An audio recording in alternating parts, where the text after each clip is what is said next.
Coming to you live from Circle K on this fine Friday morning. My name is Erica Day, and I'm joined by PG1, QB1, on and off the field, in and out of the studio, Stephen Pridge and Garner. Welcome back to PHNX Mercury. Stephen, how the heck are we doing today? I'm doing great. Sunday is a national holiday. Period. And the season is quite literally right around the corner now. We've been trying to keep people on track with the calendar, and the calendar is now making the announcement itself with how close these days are. So I'm excited. How about you?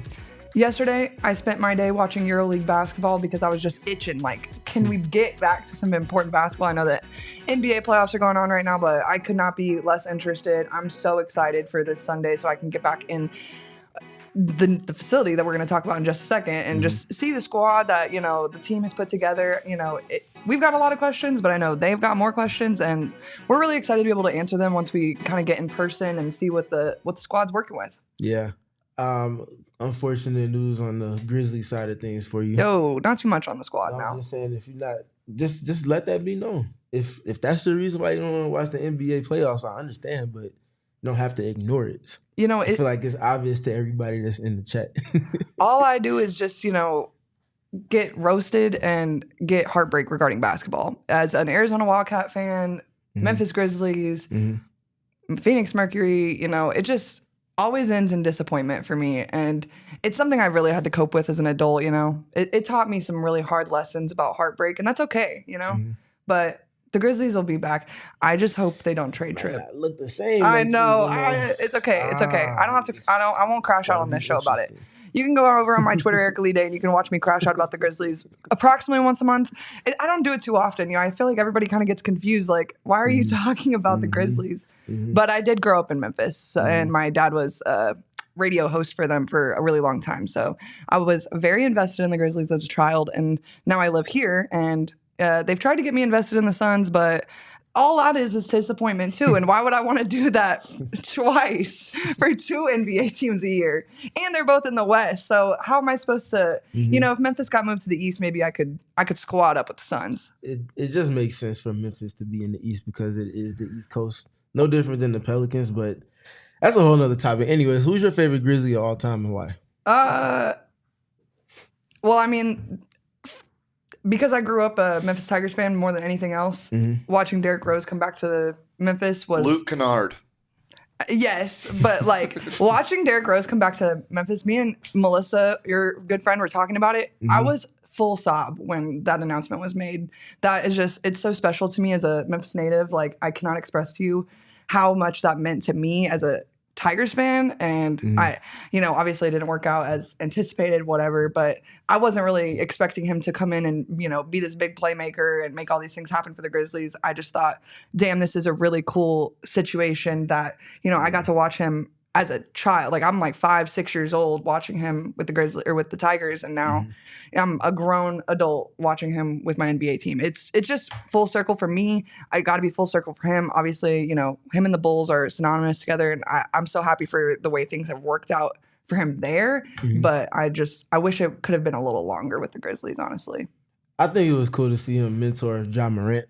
For sure. And for him to say, first thing he says is, I'm not going to tell him to do, like, what to do, because his star shine is different than mine did.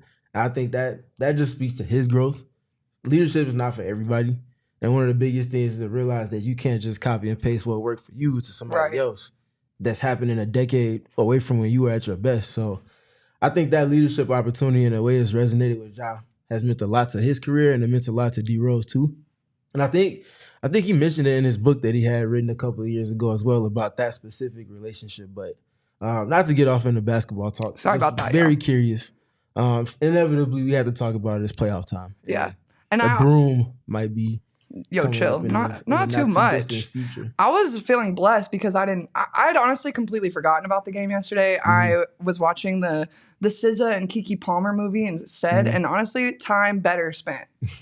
Time much better spent. For 3 quarters, no, but and then I get the ESPN notification, and I'm like, yeah, I did not waste my time at all. That's you know, tough. Yeah. Prayers out to Grizzlies fans. It's okay. It's all good. It's been a long last 6 weeks. It's been a long, like 3 years, you know? I hear you. But anyways, I got to give a big shout out to Shane Diefenbach for hosting or producing, hitting the X's and O's for us today. We've had a lot going on in this studio between the NFL draft and crazy things with the NBA playoffs. It's just been a crazy week. And so big shouts to Shane for putting this together today. Kind of last minute nonetheless. So big shouts to everybody for being in Studio K with me today. And all of you guys in the comments, this is your last chance. We're going to be answering some questions out of the Die Hard Discord today. And if you have some and we have time, you can drop them in the comments below. Hit us with those and we'll answer those at the end if we have time. But I did want to talk about one thing that I didn't really throw your way. And it's going to come off kind of weird probably, but I want to kind of give flowers to the Indiana Fever for a second because the way that they handled Caitlin Clark and the #1 pick and her arrival and her introductory press conference and everything that came with the hype around Caitlin's arrival to Indiana, they handled with grace, class, and at the end of the day, they were prepared. And I don't want to crap all over the Dallas Wings organization. That's not what we're here to do. But I had multiple people reach out to me about the quality of the content regarding Paige and her introductory press conference in particular. I had people texting me that we needed to get Kevin Thomas to the Wings immediately because the production quality was so terrible. The sound bad, video bad. You can't hear anything that the media is saying. And, I watch a lot of press conferences and you can put together, what the athlete is answering if you really, really try. But I don't want to have to do that, especially at an introductory presser. I would understand if it's, a post game, you're not passing around a mic for all the media members, then that's understandable. That's different, completely different. But we're talking about the #1 pick's introductory press conference. And the best quality video that you can find is from the local news, like ABC or NBC, whatever that's, to me personally, unacceptable. And so, I just wanted to, above all else, say that I feel like the Indiana Fever has done a really, really good job of being prepared for all the hype that has come their way, from the social media aspect of it to just literally their YouTube channel being better equipped to show off what riches they have in terms of, popularity.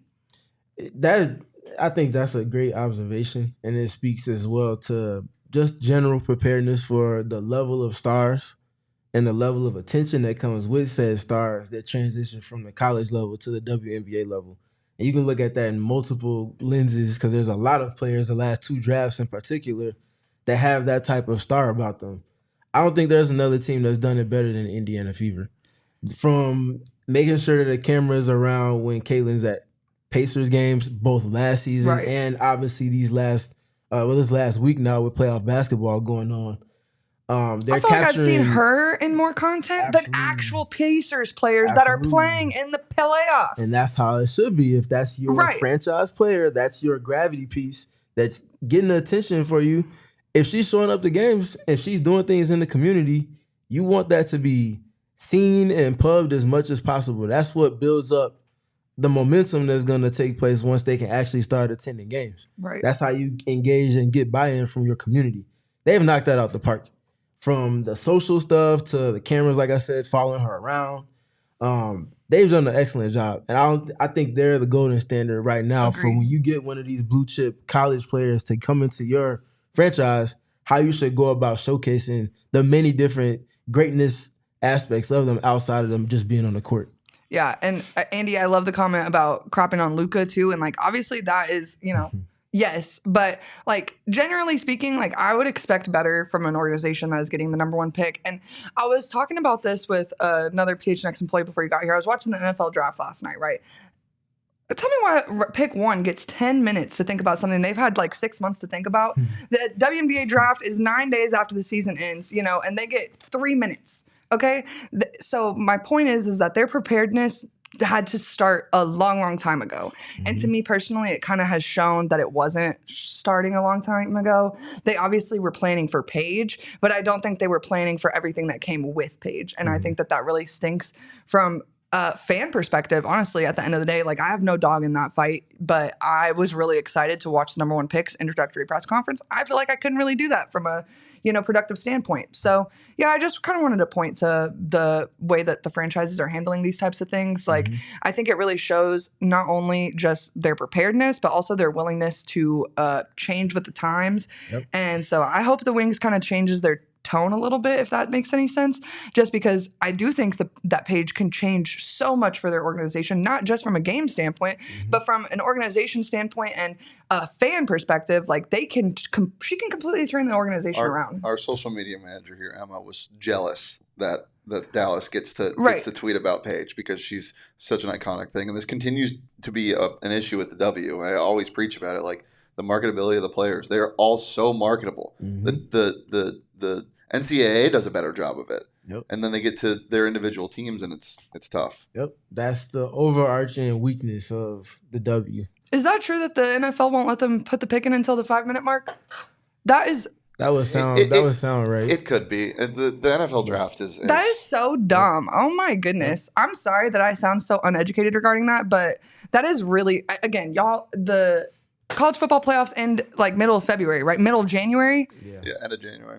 Yeah, and they have all these months to make these decisions, and they need 7 minutes. Yeah, there are a lot of moving parts in the NFL draft because of like trading up and everything. But when it's a team that is going to pick the first, like the player that they've been expecting to pick, and they're not going to move out of it, it is ridiculous. I feel like everyone that's in the top 10 should have to have 10 backup options after their first option, and they should just like submit the list ahead of time. I don't think that this needed to take all these hours, personally.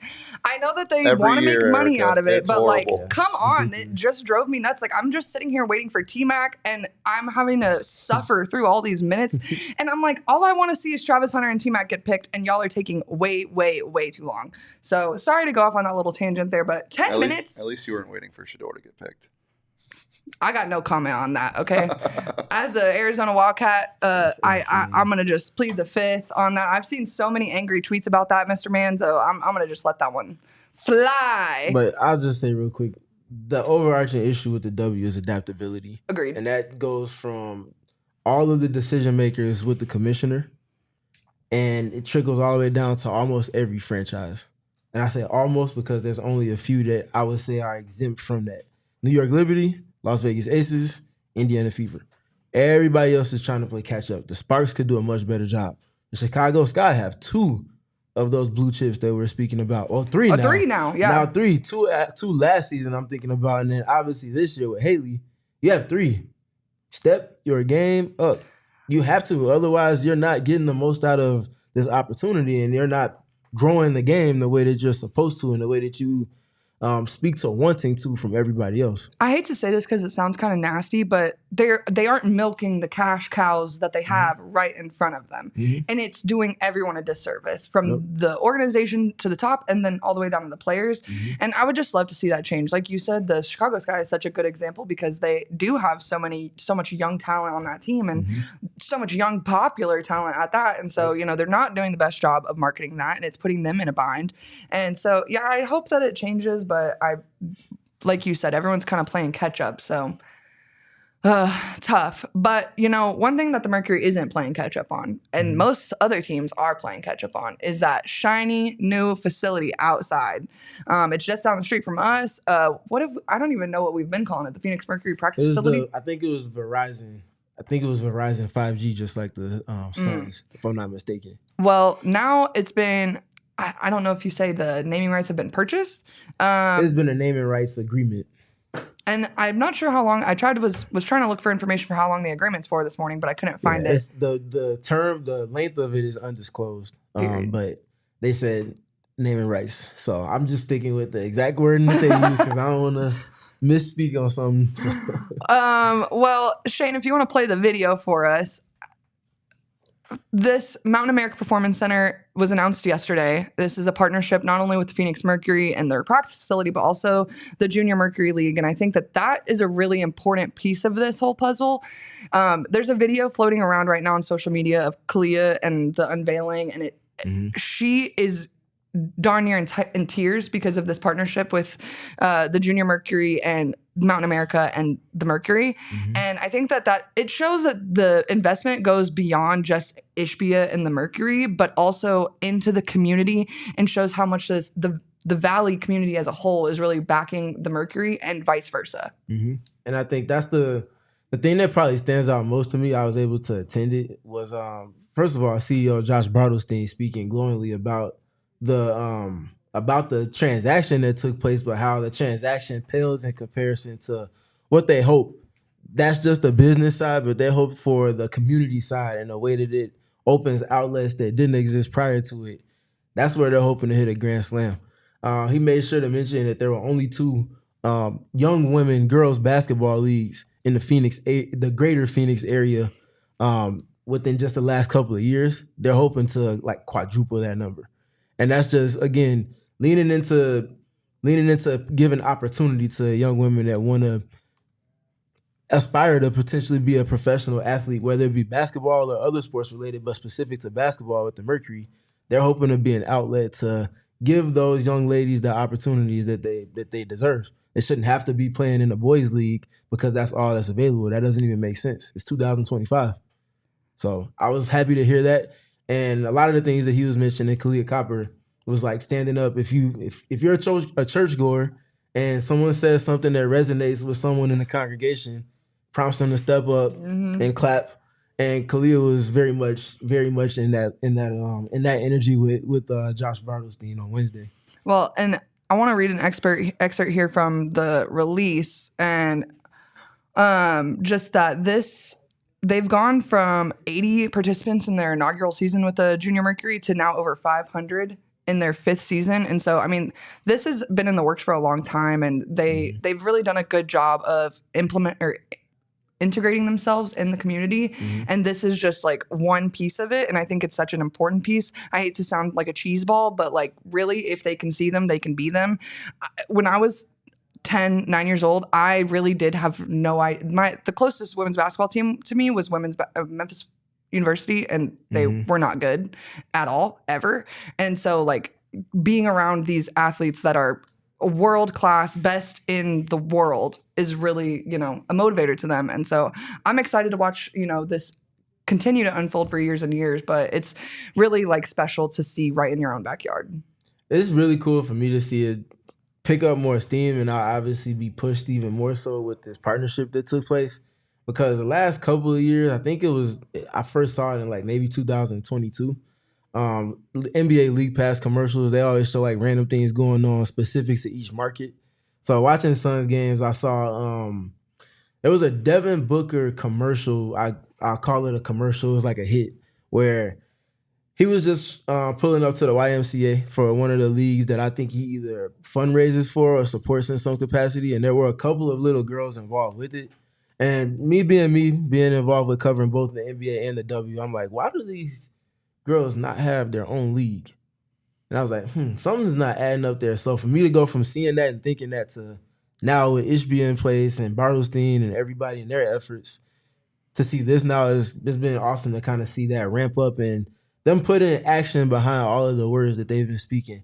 You can see it today with some of the promotion on Twitter. Them talking about there is no they, it's us, it's ours.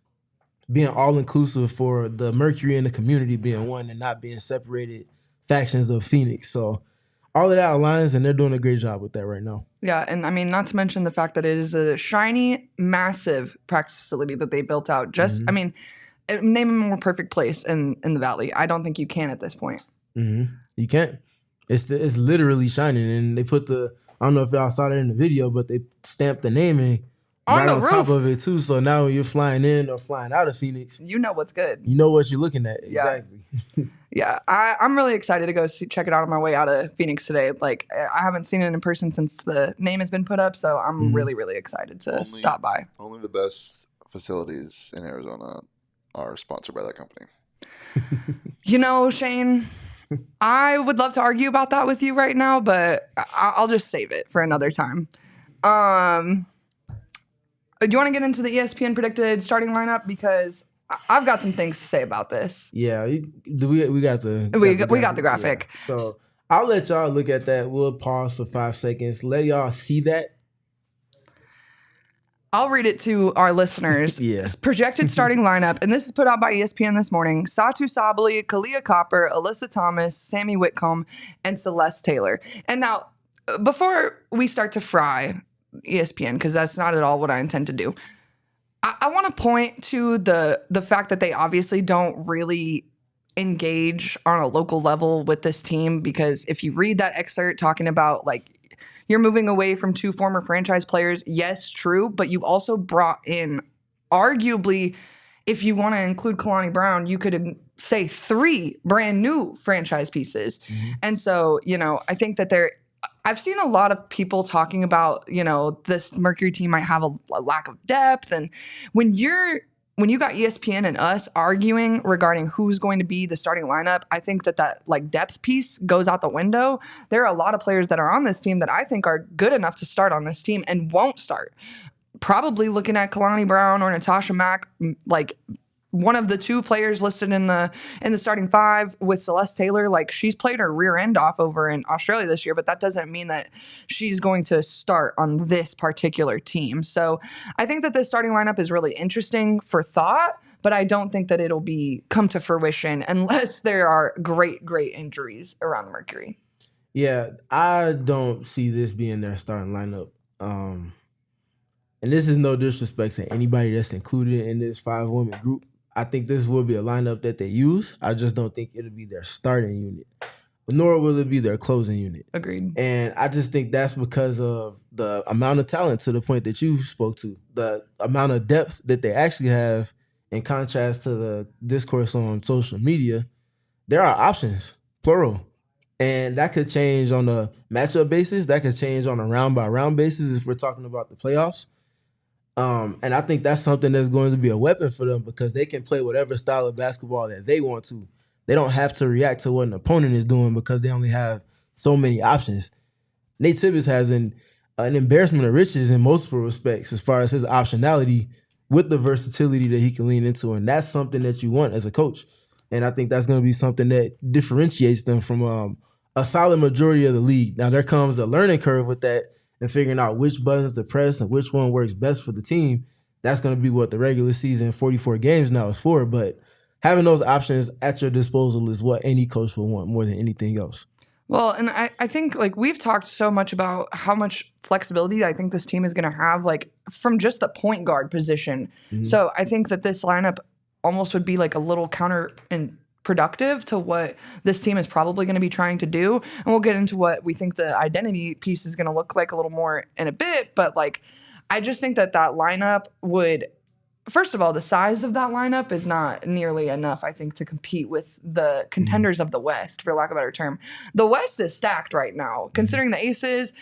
God knows what's going on up in Seattle right now. But, like, I think the West is going to be a really, really competitive conference. I don't even know that we can really say that, but because of the way the playoffs work, but like the West is going to be out for blood. And so I think, you know, when you look at that lineup, I don't see the size that could really contend with the likes of someone like the Aces or even the Sparks, like you said, with, you know, Cam and Rakia. Like, that's a big team. Yeah. So I think, you know, we're going to have to see some different options move into that lineup. And I was kind of laughing when I saw it, because I would love for Celeste Taylor to start for this team, but I just don't think that that's the reality of the situation. Yep. And I mean, even teams like Dallas, I know everybody's paying attention to Paige, but like that team is on paper, they are stacked. Like stacked. And that's something that you have to be able to match up with in some capacity. And I don't think that lineup is what's going to get that done against teams like that. So speaking to the overarching point, they have options.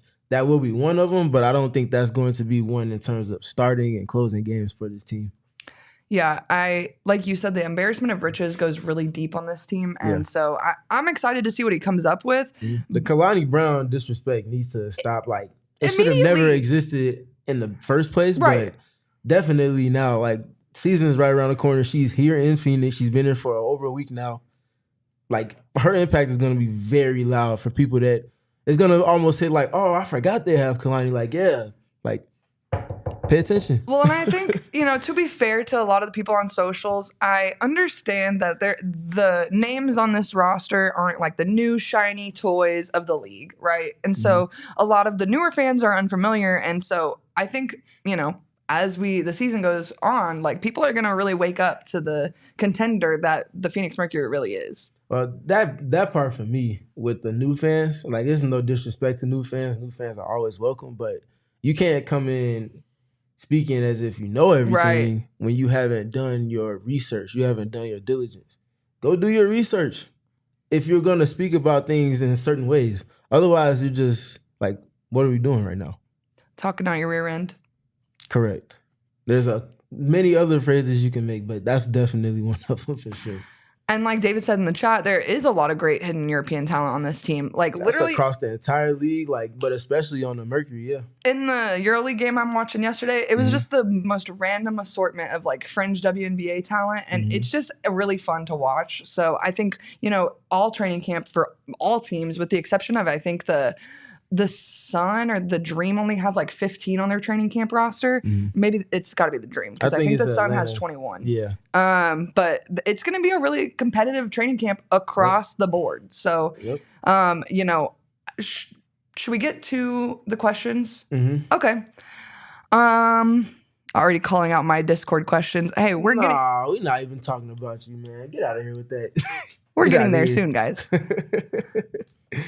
Well, Stephen and I have both prepared some questions for each other and you guys in the chat. So once we've kind of asked these questions, be sure to give your answers down in the comments below.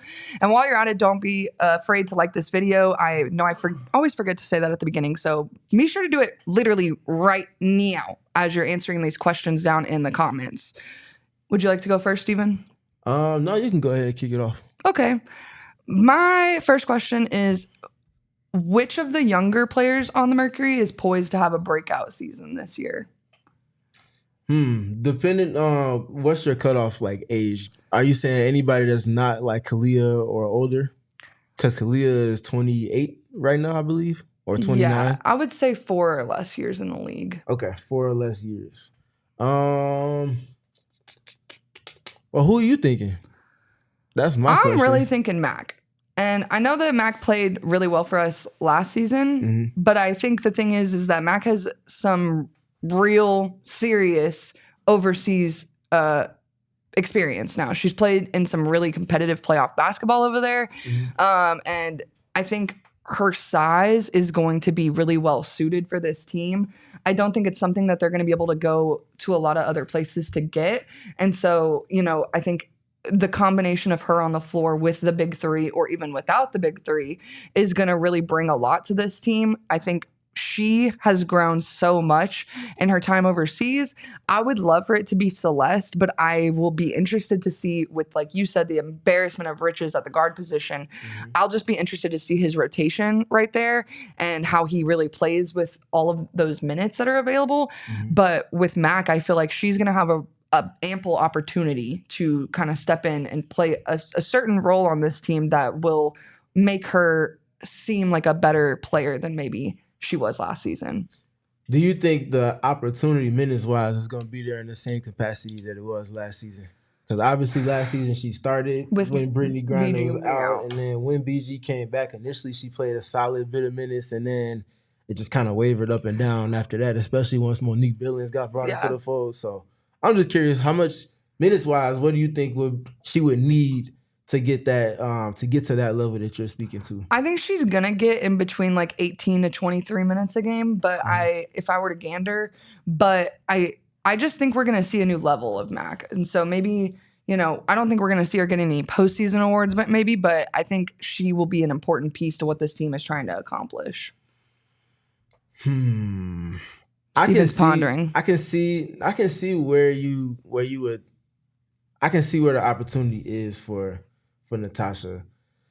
I'm just curious what the center rotation is going to look like, because if I'm just speaking on it now, I think they start the season with Kalani at the 5. I would agree with that. So if she is starting at the 5, then that shifts the minutes a little bit, because I'm imagining in another world, if Alyssa starts at the 5, that means Kalani's the first big off the bench. How much further into the rotation center-wise is Nate going to go to where Mac actually gets minutes that are like meaningful, double digits? Yeah. All minutes are meaningful, but like double digits in terms of, staking a claim in the rotation. That's where I'm like, I can see it, but at the same time, I don't know. It just kind of depends on how he sees it, what kind of presents itself in training camp, and then, how they want to go forward with their process from there. I can see it, though. I think she will have opportunity. I just don't know if it's going to be enough for her to have that type of impact. Type of season. Was there anybody else? I was thinking you might mention someone else. Did you have a 1B on that list? By any chance? And y'all know I was convinced earlier this season via Mr. Peter, but I'm excited to see Shyla. And he convinced me that, and I went and watched because I'm like, what's this guy talking about? That's right. I mean, Shyla is a damn dog. Like, she is coming out ready to play every week, every game, and I think she's going to be one of those players in training camp that's going to be really hard to compete with because of how that mentality that she brings to the floor every time she touches it. It'll be one of those players that, it would be hard to cut her just because of the mentality she brings and the type of energy she brings to the locker room and how people are able to kind of rally back behind her. I think she is, kind of someone that maybe isn't on everybody else's radar because she's foreign and, they don't know much about her. But I think she could really step up and make some impact for the Mercury this year. Yeah. I'm very much invested in Shyla. I think that was rather obvious to the diehards as well as in our conversation with Peter from a couple of weeks ago. I'm surprised you didn't mention Celeste, though. I'm not going to hold you. Well, and it's not that I think she won't play well, but I won't be as surprised by that, I guess. Gotcha. Okay. That makes sense. Then. There's no surprise factor. Yeah, I think with Celeste, I expected her, even last year when they signed her so late in the season, I still felt like, oh, well, no one's shocked by this because Celeste is kind of like all those things I just said about Shyla can apply to Celeste, where that mentality she brings to the floor, the dog, I talked about it in 2 episodes ago, I think, 10 steals in a freaking, in a tournament game, like, are we even speaking the same language right now, And so, I don't think I'll be shocked if Celeste has a good chunk of minutes on this team, honestly. Yeah. I can see Celeste having minutes for sure. All right, for me, that's a fun question. I think at the top of my list is Tamira Poindexter. I talked at length and in great detail about, why I think she's going to have an immediate impact. I think she rapidly ascends up the ranks for the rotation. I think she starts the season in the rotation, maybe like the 7th player or 8th player off the bench. So that would be 3rd or 2nd. But I think her impact is just so connective. She can play in any lineup construct. She can guard 1 through 4. Coming into the league, I think eventually she gets to where she can guard 1 through 5, but starting off 1 through 4 for sure. Spaces the floor, shoots the ball extremely well in catch and shoot scenarios. Can't put the ball on the floor. She has that height that's taller than Kalia, but slightly shorter than Satu, which slots her perfectly height-wise. And her wingspan is, since Rebecca Allen is not on the roster anymore, her wingspan is probably second to nobody. Like, she has all of the qualities and the characteristics that make for the perfect type of player to plug and play in multiple lineups, whether they're a small ball, whether Kalani's on the court with them, and to play next to any combination of guards, whether it be, let's just say, McConnell and Kalia, or if they want to go bigger, a little bit bigger, and go more shooting like with Sammy and Kalia. She can play with any of those kind of player groupings. I think there's a ton of value in that. My 1B would be Megan McConnell, though.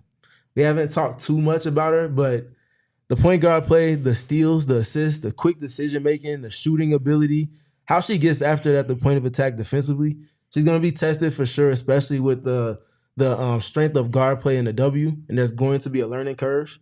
But I think that she's going to have impact as well. It might not necessarily come as immediately as Tamira's will, in my opinion, but I do think that Megan is going to stake some claim in things as well. By the way, both of those 2 players are on rookie scale contracts now. So there's no competing for a spot. They have a spot on the roster. Now it's just a matter of where within that they fall. Yeah, and so one more rookie I want to chat about just real quick because she hadn't been signed to the team last week when we talked, but Helena Puello, Arizona Wildcat. I've watched her play for 5 seasons. Complete dog, okay? We want to talk about cookie monsters, stealing the ball from people that have it in their hands. She can do it all. She's a very good perimeter defender. She is a shooter, but at the end of the day, she's a pass-first point guard. I'm going to be super honest and say I would be super, super stoked to see her on the squad. That being said, I don't even envision her making the trip back from Spain to make the team, to be in training camp. They're playing in the playoffs right now. And with just the way the training camp contracts work, where their pay isn't guaranteed and this, that, and the other, I don't foresee her coming home. I guess coming back from home to do training camp. So a lot of people have asked me about her just because of my proximity with the U of A, but I don't foresee it happening. I would really like it to. And I was actually the #1 leader of the campaign last offseason in trying to get Helena to this team. So, I would like to see it happen, but I don't think it's going to. So, yeah, I think Helena is the perfect kind of cherry on top to all of the dogs that the Mercury have compiled at the guard position in particular to compete in training camp. She stresses me out so bad. Just a lot of youth, a lot of activity. No one's going to have fun. It's going to be just beyond competitive. Probably going to be a little bit of hostility that comes from that just because it's fight or flight right now. Everybody's competing for a very small number of actual roster spots that the Mercury will be dispersing between those players. So it's going to be I genuinely wish I could be there just to watch it on a daily basis because they're going to be getting after it. And all it's going to do is make the team better. Just a little fly on the wall, That's it. Not asking for too much. I don't need a front row seat or nothing. Just give me. We're not even trying to be on the record track. it. Let me be up on the track or something. I don't even got to be in the way. We can be in the offices behind the glass. No one will even notice we're there, you know? Yep. And then when they're done, everyone can just file in and do 1-by-1 interviews with us. It'll be sick. If Mercury, if you're watching this, call us up. What was your first question though, Steven? My first question is, what is the defensive identity going to be for this team? I do think that with the way that their roster is constructed, I know that offense is getting the majority of the attention and discourse, but I think they're going to be leaning heavily into the defensive side. Things that we saw Nate do last season with the roster they had, being a team that switches as much as any other team, being a team that cross matches as much as any other team, being a team that plays zone as much as any other team. Are all of those qualities from last season going to be copied and pasted into this new rendition? How effective will those things be? Last season, they finished 9th in defensive rating. I don't think that will be the case this season. I also don't think that they'll have the same struggles that last year's team did on that defensive end of the floor.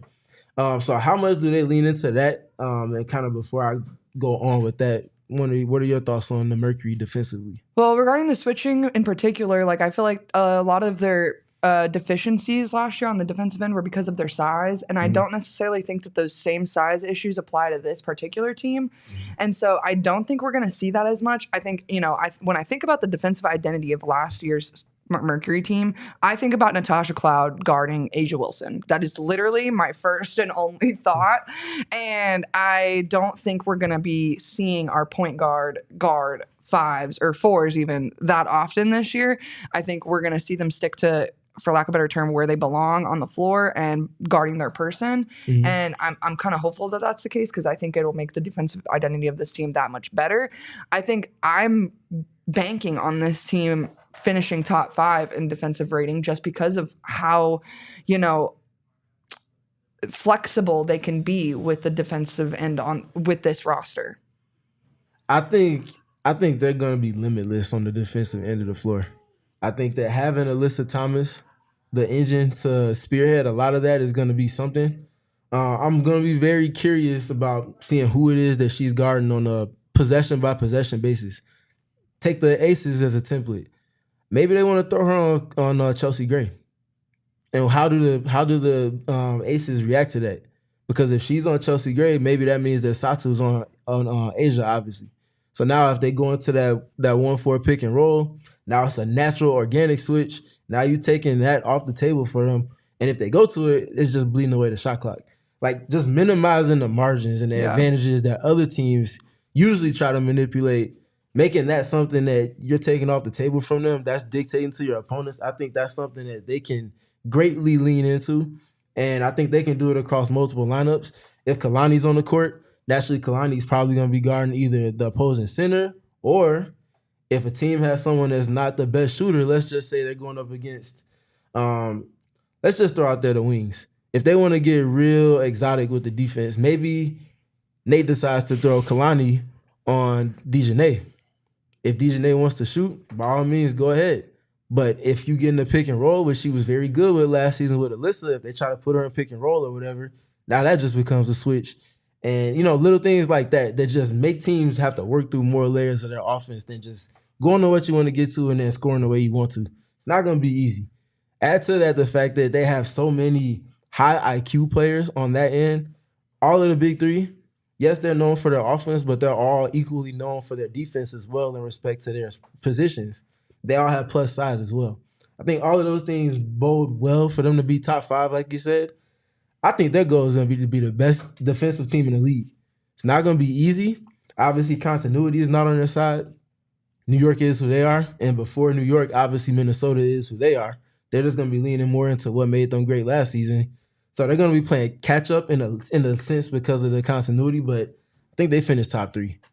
Well, I think with Kalia in particular, she's going to create so much continuity with this team. And, she's played with Satu and Unrivaled, obviously not on the same team, but, when you have 36 players, you can all kind of hang out together all the time. So I think, we have some luck on our side, for lack of a better term, in this situation, just because of the way the offseason played out, the facilities, the coaching not changing literally at all. I just don't think this could have worked out much better for the Mercury in terms of if you lose 2 franchise players. We just talked about it. You get basically 3 brand new ones. Here you go.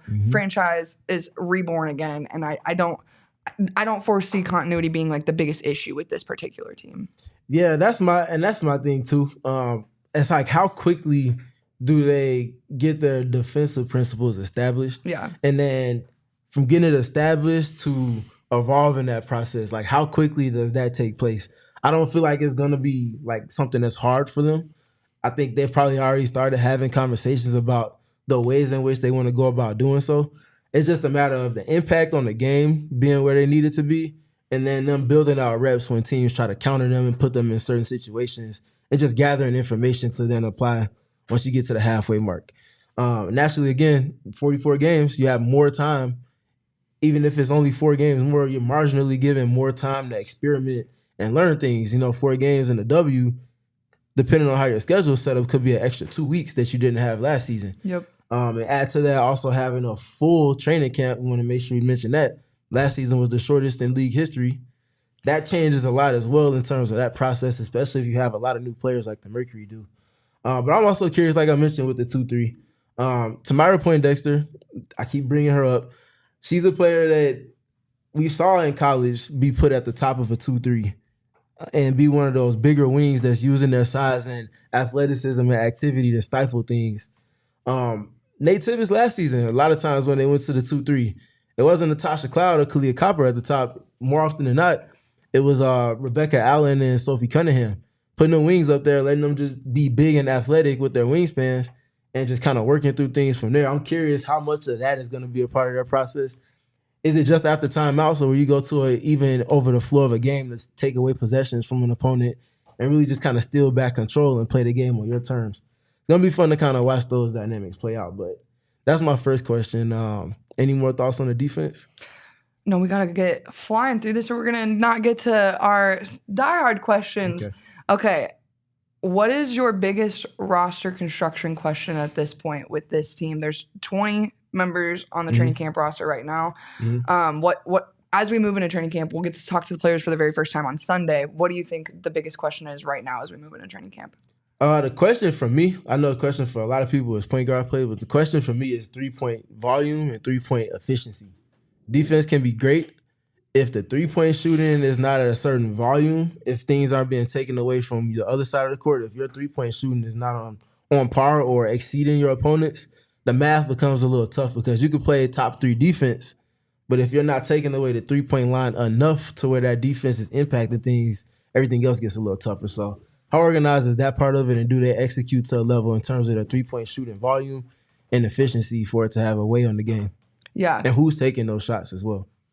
Well, and I think we got to see Nate put together some really cool like plays for them to get to the 3-point that they wanted last year. But I think even more so this year, he just has so much more embarrassment of riches. I feel like we've beat that like phrase like a drum for the last 2 seasons now. And so I just think he's going to have so many more options this year, that word we keep going back to. And I think that it's going to make this team really hard to stop. Yeah. Satu, I'll say Satu and Kalia, we talked about it a couple of weeks ago. Satu shot 45%. Kalia's last season in Chicago, she shot north of 40%. Their 3-point shooting has to hold up to a certain level for everything else on their offense to work the way that they wanted to, and for defenses to not defend them in a way that's going to take away the things that they want to do on the court as well. So that might be the biggest X factor in that question that you're asking me in particular. Satu and Kalia's 3-point shooting volume and the efficiency within that. That's a fair question. And I'm hoping we get to see them kind of displayed at that. For sure. At high levels, because I think that really changes the dynamic of this team, and their ceiling gets raised by like 1,000% if everything you're saying stays true. That's the thing. For the ceiling to be where it wants to, that's going to be 2 of the pillars and all of that. Question number 2 for me is also on the offensive side. And it's just, what does their offense in the half court look like? I know they're going to be hoping to play off of transition stops and obviously play off of rebounds as well and push and pace. But when you get into the half court, especially come playoff time, what is the offense going to look like? Where are Alyssa Thomas's touches coming from? How often do they lean into those touches for her at the elbow or at the mid post? Is she inverting pick and roll and using Satu sometimes as a screener, or using obviously Kalia or Sammy Whitcomb as a screener? How do defenses react to when they're going into those types of actions, whether it be pick and roll, whether it be dribble handoffs? Are they just getting switched? And how quickly are they processing and playing with the angles of screens and all of those type of intricacies to the offense? And what does the tempo look like with it? Is it like slow and methodical, or is it boom, boom, boom, boom, boom? Okay, that's not there. Go to the second side, and now you got the defense rotating. I'm just curious how that process is going to come about. Well, my last question kind of plays off of that as well, where it's like, not necessarily who's the point guard, but who's the primary playmaker of the team and who's out there making the decisions in real time. Because last year we had Natasha Cloud completely driving the bus. And so I think it'll be really interesting right now to see who really is making the decisions on the playmaking side of the ball, And so I think that's obviously everyone's biggest question has been regarding the point guard, but I don't think it's going to be like a true point guard situation where the same person is out there consistently making decisions and reading what Nate's giving them. I think, it's all going to come down to, like you said, Kalia and Satu and how consistent can they be to feed into everything else and keep the spacing on the floor where it needs to be to see this team kind of like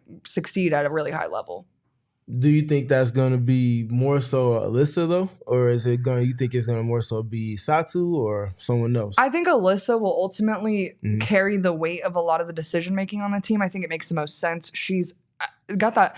And this is no tear shade or clocking anyone else on the team, but I think if you watch basketball, you know that Alyssa Thomas has one of the highest basketball IQs in all of the WNBA. In history. And so, when you have her on your team and you wouldn't use her as your decision maker, it would kind of be a real head scratcher of a decision by the rest of us. Yeah, I could see that.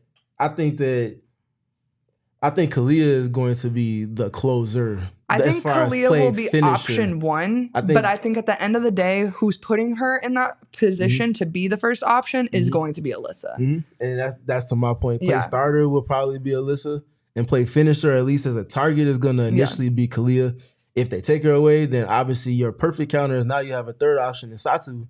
It's like, hey, I can score whenever and however you might want it. Yeah, wherever you want, put me on the court. Like, it doesn't matter. And if you heavy deny all of that, Alyssa can always just put her head down and go to the basket and get a paint touch and probably foul on top of all of that. So this is the magic of the Mercury that we're talking about. they're not being restricted in options in any capacity. Yeah, well, the options in particular, like I feel like we talked so much about the embarrassment of riches last year, but it just grew by like 65%. The versatility in it is different this season. And I hate going back to this like positionless basketball cop out, but like that's truly what they're going to be doing out there, at least in my kind of like outside perspective right now, as we haven't gotten to see, the team play together yet. Mm-hmm. I think it's going to be the most positionless team in the W at the end of the season.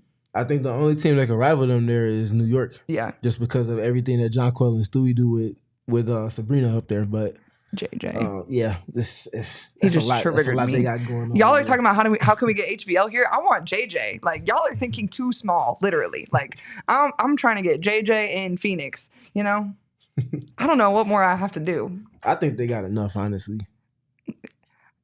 I want to embarrass Smith, how many more S's you gonna throw in there? Like 95 S's. That's what I'm trying to say, Okay. Well, good thing Matt Ishbia doesn't care about the S's with the vertical line through it. That helps you with that vision a whole lot. Shout out Matt Ishbia. My last question is how quickly does Satu evolve and adapt to being a third option in a big three construct? Because only way that big three constructs work is if that third person buys into their role being one that changes on a game-by-game basis. Might even change on a quarter-by-quarter basis at times.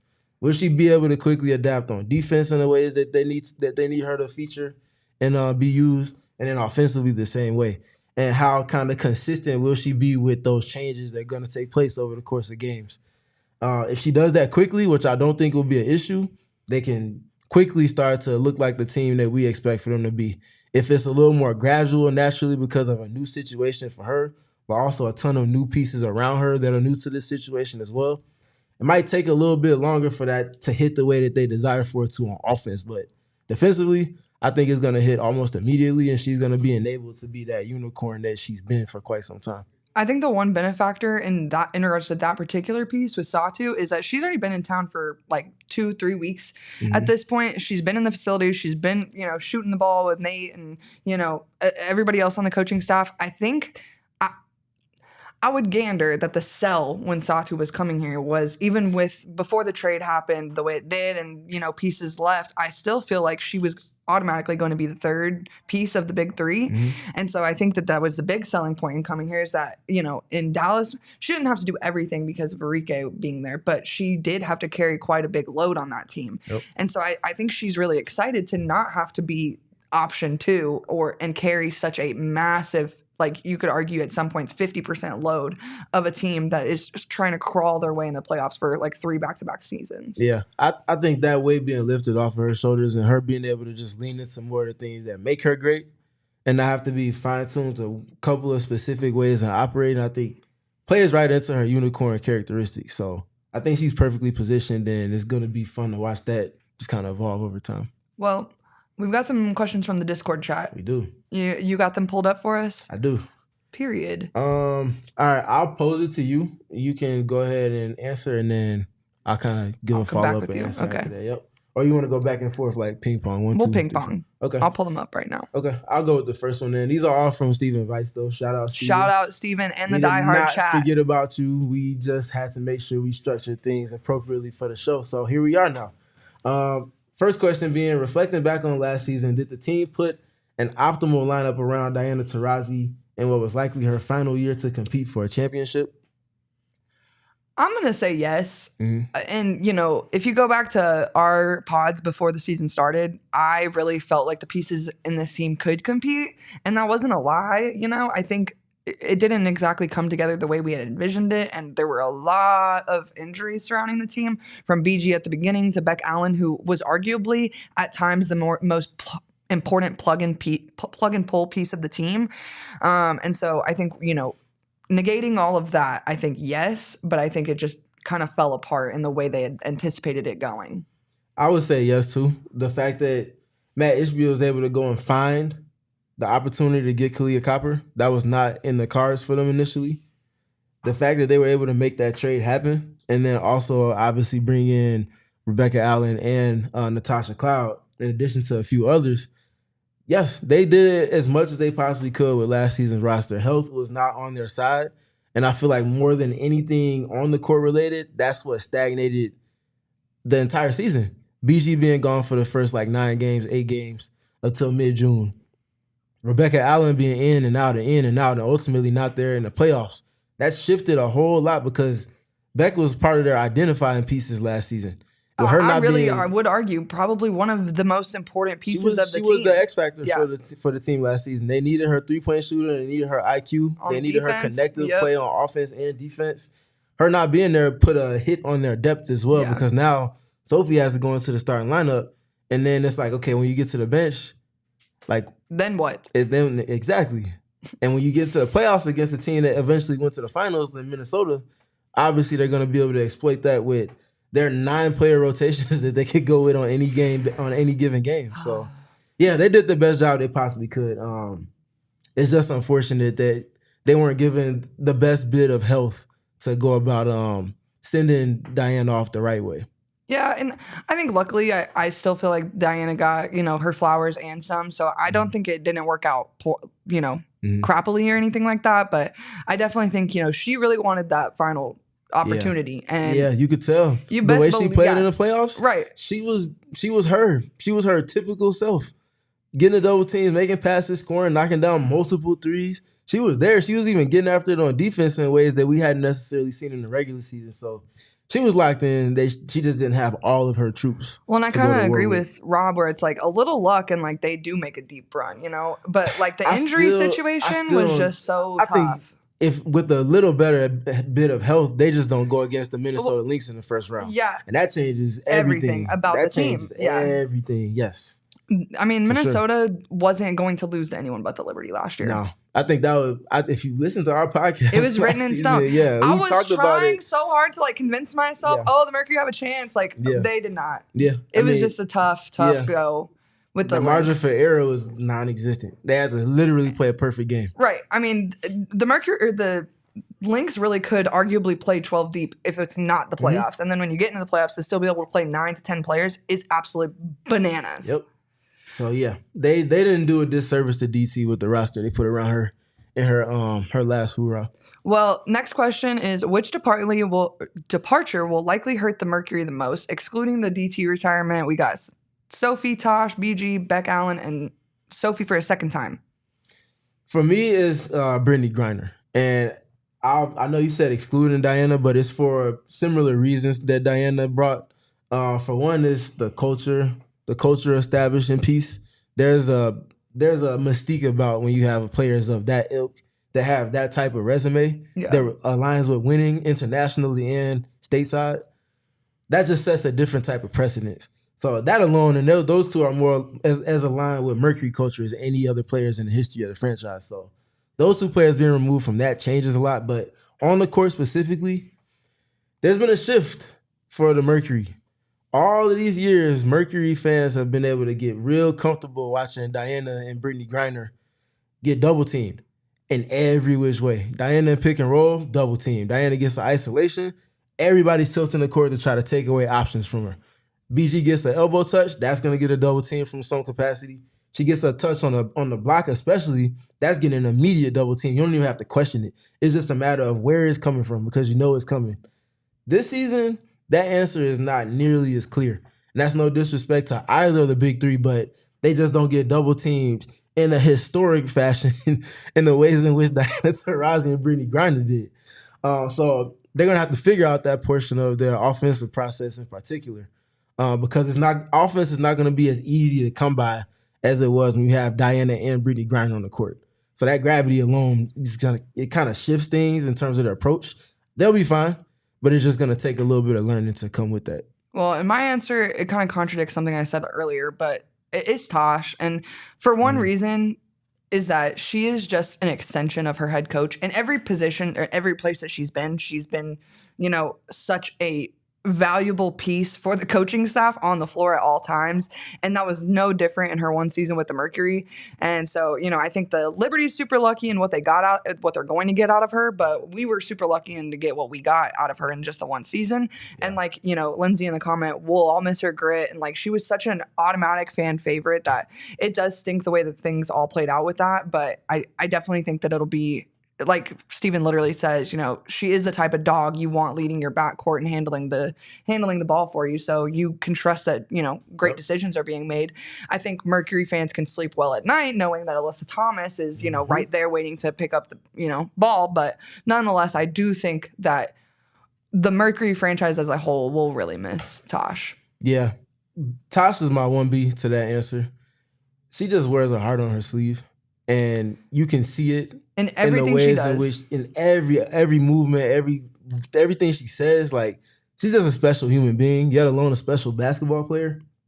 And yeah, it's unfortunate that the Liberty are going to reap the benefits of Tosh. I cannot. But they I'm happy. Got my I'm happy. Favorite players. I'm happy that she's right. happy though. I will say that I'm happy that she's happy with where she's at. But yeah, that's a tough. Me too. That's a really bad. Hate to see her go type of situation. I'm just a girl, and they took my girl. You know what I mean? Like that's not fair. You know. I was very. Yeah. I remember you texting me like I think Tosh, and I'm like no. So. Yes, that's a tough way to go, but they are where they are now, and there's no going back. So I'll just keep on living. You know, hopefully she comes back. You know, one day, maybe. Question number 3: how well constructed is this current iteration of the Merc heading into this season? I feel we are heavy on wings, but lack some size on the front court. And the guards, I'm considering Kyle more of a wing than a guard, are the biggest question mark of the team heading into the training camp. I think, you know, it's a tough question to answer right at this current moment because we don't exactly know how the final roster is going to come together. But I think when you compare this year to last year, I think the depth really is there for them. And it's going last season, it was almost like written in stone, written on the wall, like who the cuts were going to be made in training camp and when they were going to be made and so on and so forth. But this year it's actually a big question mark and to moving to, you know, who is going to make the team. And so I think that the depth piece is really going to be there for them. And I think, you know, maybe not that we can play 9 in the playoffs, but play 8 comfortably and, you know, be able to depend on them. Andy Bryant, to answer your question, I will not be buying a jersey for that particular reason. I will not be done dirty for a third time by the Phoenix Mercury. Thank you very much. To answer the question, they're fine. They're fine. Kai is a guard. I know she plays bigger because of the ways in which she goes about operating, but she is a guard. She's the world-class best slasher in the entire world. She is that. I think this season is going to kind of reaffirm that because it'll organize her usage a little bit more to lean into those strengths more efficiently, more effectively.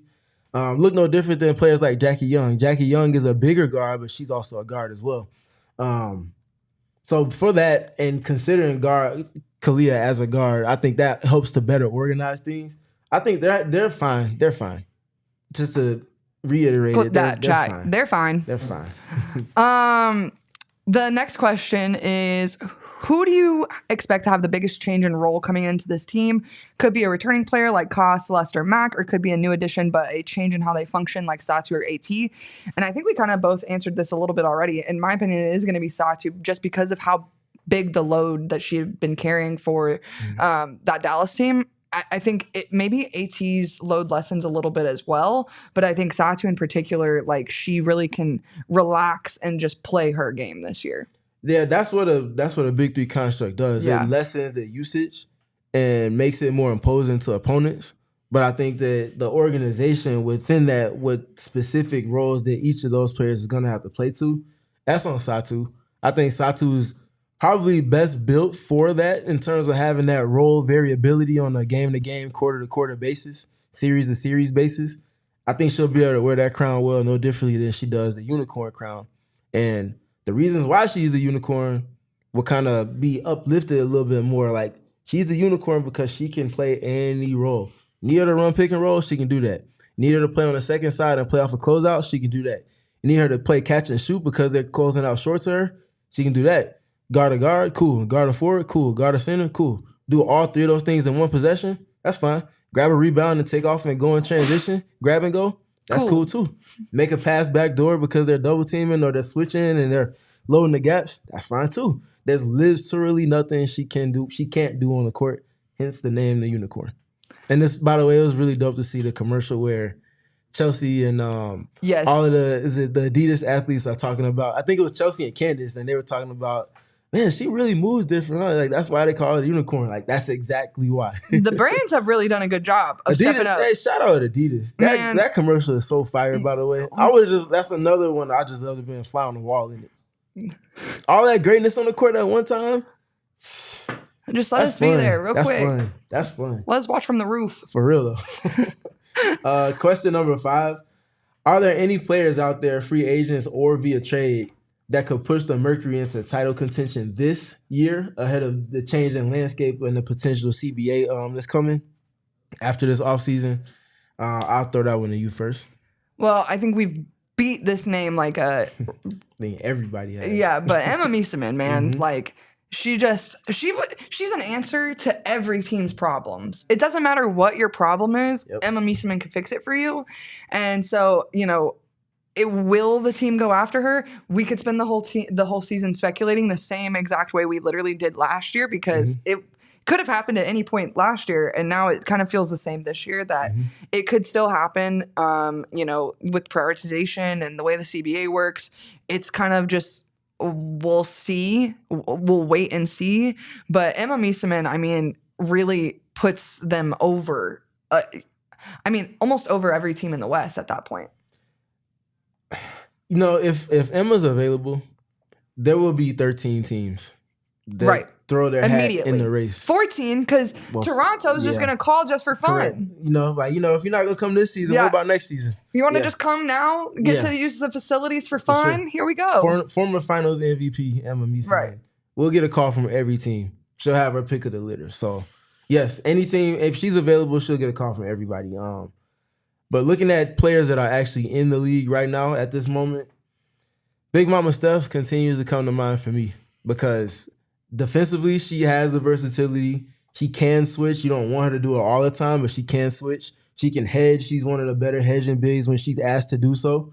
And if she's doing so while Satu or Alyssa and Kalia are around her, that just makes her job that much easier. And then on the other end, all of the playmaking things that Nate clearly wants from his front court group in particular, she does all of those things in spades. And the last big thing, the three-point shooting. One of the best three-point shooters in the league, again last season. You add that dynamic of spacing and shooting ability and the IQ that she has, also coming with a championship pedigree.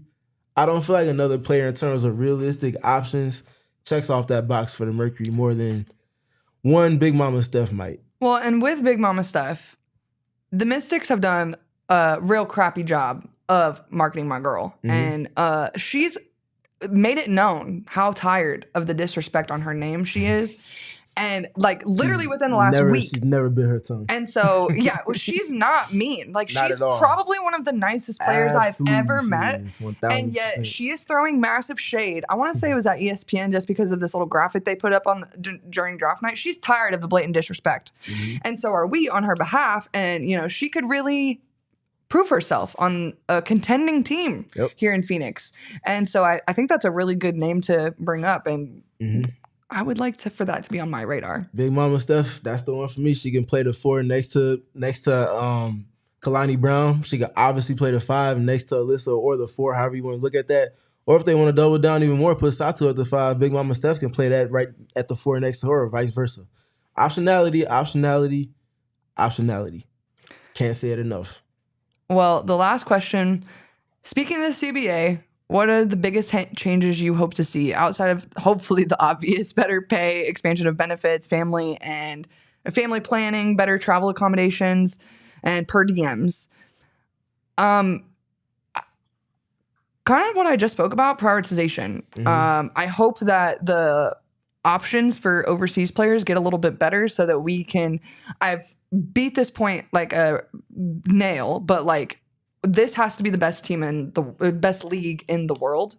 And so you have to make everybody want to come play here, including the best players from overseas as well. And I think that that's a really, really important piece in all of this puzzle right now. I tend to agree with that part in particular for sure. But just for the sake of not saying the same thing, I'll go with the traveling accommodations. It's 2025. And by the time this deal gets signed and it starts to go into effect, it'll be 2026. Why is the traveling for every team not at a certain level that does not lend a competitive advantage to certain franchises that other franchises are not literally afforded?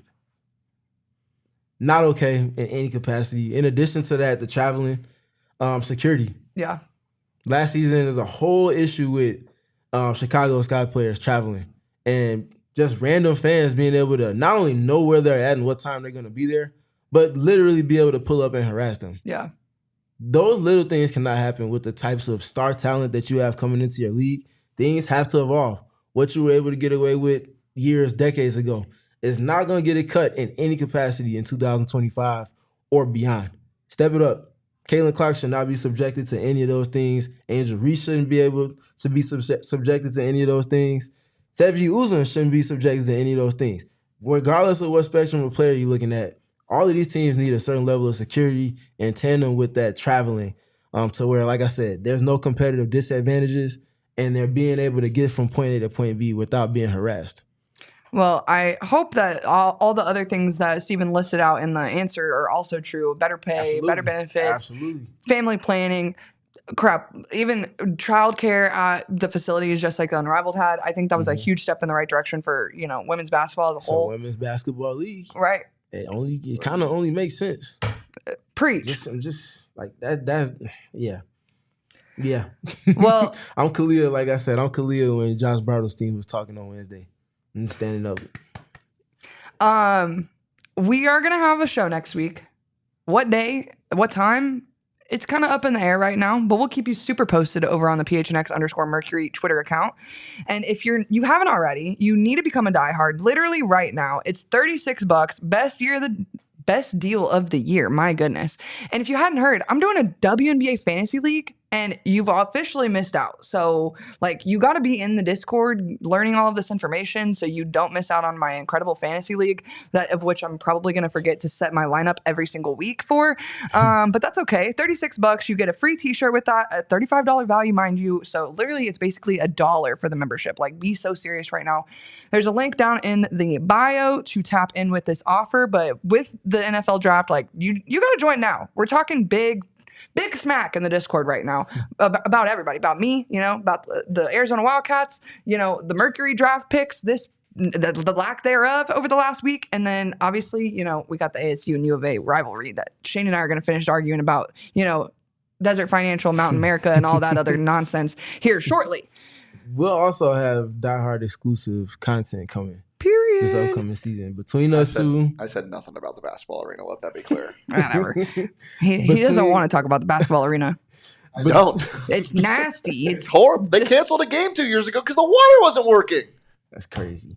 Sorry. Go ahead. But yes, between us two with the diehard exclusive content, we'll have stuff coming. I have individual stuff coming as well. Erica might dip her toe in that part as well. We'll see. She might just come in and crack some jokes. Let your hair down type of WNBA observations type of interaction with our diehards. We'll be here for y'all. It'll just be stuff that's exclusive to you just to show you how much we value y'all. So tap in if you haven't already. Be a part of these conversations and be able to get access to this content that's on the way because the season is, check your calendar, right around the corner. Well, I've got double duty. I got the PHNX Wildcats show to get to. Mm-hmm. And so y'all need to all follow me on Twitter at EricaLeeDay. Follow Steven at StevenPG3. Mm-hmm. Mr. Shane Diefenbach, I don't know what your ad is because I can't spell, but Shane Diefenbach, look that guy up.